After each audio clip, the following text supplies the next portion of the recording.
সম্মানিত দিনী ভাই বোন, জাকাতুল ফিতর, ফিতরার জাকাত। আব্দুল্লাহ ইবনে উমর রাদিয়াল্লাহু তাআলা আনহু বলেন, ফারাজা রাসূলুল্লাহ সাল্লাল্লাহু আলাইহি সাল্লাম জাকাতাল ফিতরে আলাল হুররে ওয়াল আবদে ওয়াস সাগিরে ওয়াল কাবিরে ওয়াল যাকারে ওয়াল উনসা মিনাল মুসলিমিনা ওয়া আমারা বিহা আন তুআদ্দা ক্বাবলাল খুরুজ ইলাল মুসাল্লা। আব্দুল্লাহ ইবনে উমর বলেন, রাসূল সাল্লাল্লাহু আলাইহি ওয়াসাল্লাম ফিতরা ফরজ করেছেন সান মিন তামারিন, এক সা খেজুর, সান মিন সাইরিন, এক সা জব। অন্য হাদিসে আরো উল্লেখ রয়েছে ফিতরা দিতে হবে স্বাধীন পুরুষকে, ফিতরা দিতে হবে দাস দাসীকে, ফিতরা দিতে হবে ছোট বড় সব মুসলিমকে, ফিতরা দিতে হবে ঈদের মাঠে যাওয়ার পূর্বে। হাদিস বুখারী মুসলিম। সম্মানিত দিনী ভাই বোন, অত্র বিবরণে ফিতরা ফরজ বলে উল্লেখ হয়েছে, আবার ফিতরা একসা বলে উল্লেখ হয়েছে, আবার স্বাধীন দাস সবার, ছোট বড় সবার। মর্মে বিদ্বানগণ বলেন যে ঈদের মাঠে বের হওয়ার পূর্বে যেই বাচ্চা জন্ম নিয়েছে তার ফিতরা দিতে হবে। বিদ্বানগণ বলেন যে ঈদের দিনের ফজরের আজানের পূর্বে বাচ্চা জন্ম নিলে তার ফিতরা দিতে হবে। বিদ্বানগণ বলেন যেদিন রমজান শেষ হয়ে গেছে, ঈদুল ফিতর পরের মাসের চন্দ্র দেখা গেছে, এই মুহূর্তে বাচ্চা জন্ম দিলে তার ফিতরা দিতে হবে। বিবরণটি লম্বা হয়ে গেল। যাক, বিবরণের এক অংশে বলছি, সব মিলে ধরে নিই ঈদের মাঠে বের হওয়ার পূর্বে সন্তান জন্ম নিলে তার ফিতরা দিতে হবে, দেওয়াই ভালো। যদিও আগের দিন সূর্য ডুবার পরে বাচ্চা জন্ম নিলে তার ফিতরা দিতে আপনি বাধ্য নন বলে বিদ্বানগণ মনে করেন। তবে অত্র হাদিসে রাসূল সাল্লাল্লাহু আলাইহি সাল্লাম বলেন, ছোট বড় মুসলিম যার নাম তাকে ফিতরা দিতে হবে। আর ঘোষণাটা তিনি দিলেন ঈদের মাঠে যাওয়ার পূর্বে দিতে হবে। জরুরি কথা যে রমজান শুরু হলে ফিতরা বের করা জায়েজ নয়। জরুরি কথা যে 15 রমজান থেকে ফিতরা বের করা জায়েজ নয়। জরুরি কথা যে 27 রমজান হলে ফিতরা বের করতে হবে, তা জায়েজ নয়। নিতান্তই জায়েজ মনে করা যায় 28, 29 রমজান। 2 দিন আগের সহিহ হাদিস এসেছে, একদিন আগের সহিহ হাদিস এসেছে। তবে আপনার বাপ চাচা যে আমল করতেন সেটাই ঠিক আছে, সেটা হলো ঈদের মাঠে যাওয়ার পূর্বে বের করে যাবে, যা আপনি নিজেও দেখেছেন। সেই সুন্নাত আবারও ফিরিয়ে আনতে হবে। ঈদের মাঠে যাওয়ার পূর্বে ফিতরা বের করতে হবে। শস্য দিয়ে ফিতরা দিতে হবে, টাকা দিয়ে নয়। সারা পৃথিবীর মানুষ যদি টাকা দিয়ে ফিতরা দেয় তাহলে সারা পৃথিবীর মানুষই পাপী। সারা পৃথিবীর মানুষ মুহাম্মদ সাল্লাল্লাহু আলাইহি সাল্লামকে উপেক্ষা করে অপমান করে চলছে, এই কথাই চূড়ান্ত। রাসূলের যুগে স্বর্ণ মুদ্রা বাজারে ছিল, রাসূলের যুগে রূপা মুদ্রা বাজারে ছিল।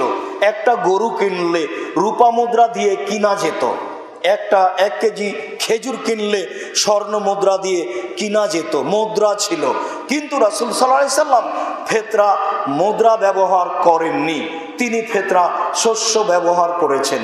গ্রামবাসী বলছে, মাওলানা সাহেব বলছেন যে ফিতরা শস্য হলে আদায় করে মসজিদের জিনিস, মাদ্রাসার জিনিস নিয়ে যাওয়া ভারী, টাকা হলে খুব ভালো হয়। দাতা বলছে কি করি, টাকা হলে সহজ হতো, কোথায় চাউল কিনে বেড়াবো, কেমন যে কিনি, এইসব কথার কোনো দাম নেই। যদি কেউ আপনার ফিতরা নেওয়ার না থাকে চাউল, আপনি যেখানে আবর্জনা ফেলেন সেখানে ফেলে দেন, ওটা রাখা যাবে না। গমা সাপের চেয়ে এটা অনেক বেশি খারাপ। গমা সাপ যদি দংশন করে একাই মারা যাবে, আর ও যদি বাড়িতে থেকে যায় সারা পরিবার মারা যাবে, কেউ রক্ষা পাবে না, সবার ফাঁসি হয়ে যাবে। জাকাত না দেওয়া মানে পরিবার মারা গেছে, কেউ রক্ষা পাবে না। সব একসাথে জাহান্নামে যাবে। কুল্লুল্লাহ মিন নাবাতা মিনাস সুহতে কানাতির নাওরাবেহি। যেই সম্পদের যাকাত বের করা হয় না সেই সম্পদ হারাম, আর যে হারাম উপায়ে বড় হয় তার জন্য জাহান্নামী যথেষ্ট, এই কথা মুহাম্মদ সাল্লাল্লাহু আলাইহি সাল্লাম বলেন। অতএব গমা সাপ বাসায় থাকতে পারে, থাকলে দংশন করবে, এ কথা ঠিক নয়। মানুষে বলে বাঘের দেখা সাপের লিখা, যদি ভাগ্যে লিখা থাকে সাপ দংশন করবে, অন্যথায় করবে না। যাকাত না দিলে সারা পরিবার মারা যাবে, এ কথাই ঠিক। সম্মানিত দিনী ভাই বোন, বলছিলাম ইরাকের শাহ একটা পরিমাপ, কাঠা, স্যার। আপনার মা আপনার স্ত্রী চাউল মেপে পাতিলে দেয়, ওটার নাম একটা আছে, এটা পরিমাপ, এটা ওজন নয়। তো রাসূল একটা পরিমাপে ফেতরা দিতেন। সেইটা আজও যদি মদিনা মক্কা থেকে নিয়ে এসে মাপেন তাহলে 2.5 কেজি, 2 কেজি 400 গ্রাম, 500 গ্রাম এরকমই হবে। আর যদি ইরাক থেকে নিয়ে আসেন তাহলে মেপে দেখলে চাউল বা গম 3.5 কেজি হবে। যেহেতু মাঝহাবি ভাইয়েরা ইমাম আবু হানিফাকে মানেন, যেহেতু ইমাম আবু হানিফা ইরাকের মানুষ, কাজেই রাসূলের সাথে মহব্বতের প্রয়োজন নেই। মাঝহাবের সাথে ভালোবাসা রাখার কারণে তাকে 3.5 কেজির অর্ধেক, 1.25 কেজি মূল্য ধরে এই যাকাত তিনি নির্ধারণ করেছেন। বাংলাদেশ, ভারত, পাকিস্তানের শতকরা 95 জন মানুষ ইরাকের হিসাব ধরে 1.25 কেজি বা 2 কেজির হিসাব করে মূল্য ধরে ফেতরা দিচ্ছে। এটাই চূড়ান্ত, এ ফেতরা আদায় হবে না, এই ফেতরা আদায় হবে না, এটাই চূড়ান্ত, এই ফেতরা আদায় হবে না, এটাই চূড়ান্ত। শস্য ব্যতীত টাকা দিয়ে ইরাকের হিসাব করে ফেতরা দেওয়ার পৃথিবীতে কোনো প্রমাণ নাই। আমি আব্দুর রাজ্জাক বিন ইউসুফ আমার হায়াত পর্যন্ত সময় থাকলো, যদি কোনো দিন টাকা দিয়ে ফেতরা দেওয়া প্রমাণ হয়ে যায়, যদি কোনো দিন 3.5 কেজি ইরাকের হিসাবে ফেতরা দেওয়া প্রমাণ হয়ে যায়, সেদিন জাতির সামনে কথা বলবো না বলে জাতির সামনে ওয়াদা থাকলো, আজকেও করলাম। সম্মানিত দিনী ভাই বোন, আর একটি জরুরি কথা, যে অর্ধ সা ফেতরা চলবে না, 1 সাই চূড়ান্ত। আবু সাঈদ খুদরি রাদিয়াল্লাহু তাআলা আনহু বলেন, কুন্না নুখরিজু ইযা কানা ফিনা রাসূলুল্লাহ সাল্লাল্লাহু আলাইহি ওয়াসাল্লাম, আমরা ফেতরা বের করতাম যখন রাসূল আমাদের মাঝে ছিলেন। কুল্লা আবদিন ও হুররিন ও সাগিরিন ও কাবিরিন, সাআন মিন সাইরিন ও সাআন মিন তামারিন, আমরা ছোটর জন্য, বড়োর জন্য, স্বাধীনের জন্য, গোলামের জন্য 1 সা গম, জব, পনির, কিশমিশ এগুলো বের করতাম। ফালান নুখরিজুহু, করে যাই। ফাতা মুআবিয়া হাজ্জান ও মুতামিরান, হঠাৎ মুআবিয়া রাদিয়াল্লাহু তাআলা আনহু ইরাক থেকে, সিরিয়া থেকে আসলেন হজ করার জন্য বা উমরা করার জন্য। ফাকাল্লামান নাস, তিনি জনগণের সামনে বক্তব্য দিলেন। ফাকানা ফিমা কাল্লামান নাসা, তিনি জনগণকে বক্তব্য বললেন। তিনি বললেন, ইন্নী আরা, আমি মনে করি, আন্না মুদাইনে মিন সামারায়ে শাম সাম মিন তামারিন, মদিনার 1 সা খেজুর মূল্য অর্ধ সা গম, সিরিয়ার অর্ধ সা গমের দাম যা, মক্কা মদিনার 1 সা খেজুরের দাম তাই। আমি মুআবিয়া ঘোষণা দিচ্ছি জাতির সামনে, জাতির শুনে রাখো, সিরিয়ার অর্ধ সা গম সমান মদিনা মক্কার 1 সা খেজুর মূল্য সমান। ফাখাজান নাস বিযালিকা, জনগণ এভাবে আমল করতে লাগলো। ফালাজালো কুনতু উখরিজুহু কামা উখরিজু, তবে আমি বললাম, আমি সর্বদা রাসূলের যুগে যা ছিল তাই বের করব। আবাদান মা ইস্তু, আমি যতদিন বেঁচে থাকব আমি আবু সাঈদ খুদরি এই সিদ্ধান্তের পরিবর্তন করব না। আমি 1 সাই শস্য বের করব। আবু সাইদ খুদরি রাদিয়াল্লাহু তাআলা আনহু নিজে বলেন, যাকার ইনদাহু সাদাকাতুল ফিতরে, তার সামনে ফিতরার যাকাতের কথা বলা হলো। তিনি বললেন, লা উখরিজু ইল্লা কামা উখরিজুহু, আমি যাকাত ফিতরা বের করব না, তবে রাসূলের যুগে যা বের করেছি তাই করব। সান মিন তামারিন, একশা খেজুর, সান মিন সাইরিন, একশা জব, সান মিন হিন্তা, একশা গম, সান মিন আকেতিন, একশা পনির, সান মিন তমিন, একশা খাদ্য, সান মিন জাবিবিন, একশা কিসমিস। আমি আবু সাইদ খুদরি রাসূল সাল্লাল্লাহু আলাইহি সাল্লামের যুগে যা ছিল তাই করব। কাল রাজুলুন মিনাল কওম, জনগণের একজন দাঁড়িয়ে বলল, মুদাইনে মিন কামিন, কেন অর্ধশা গম দিলে হবে না?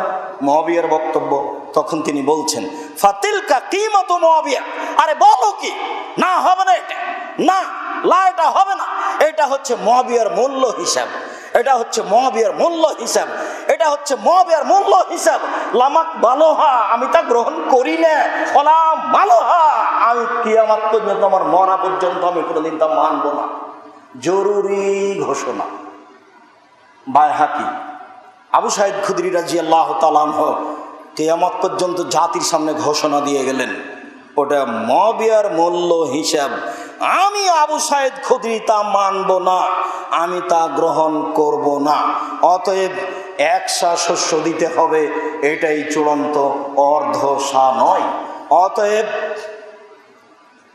শস্য ফিতরা দিতে হবে, মূল্য নয়, এটাই চূড়ান্ত।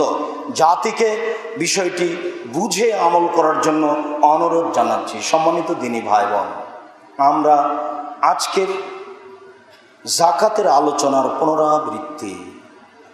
মানুষ যাকাত দিতে বাধ্য, যাকাত দিয়ে জান্নাত হবে এ কথা নয়, যাকাত দিলে ফাঁসি রক্ষা হবে, দান করে জান্নাত পাওয়া যায়।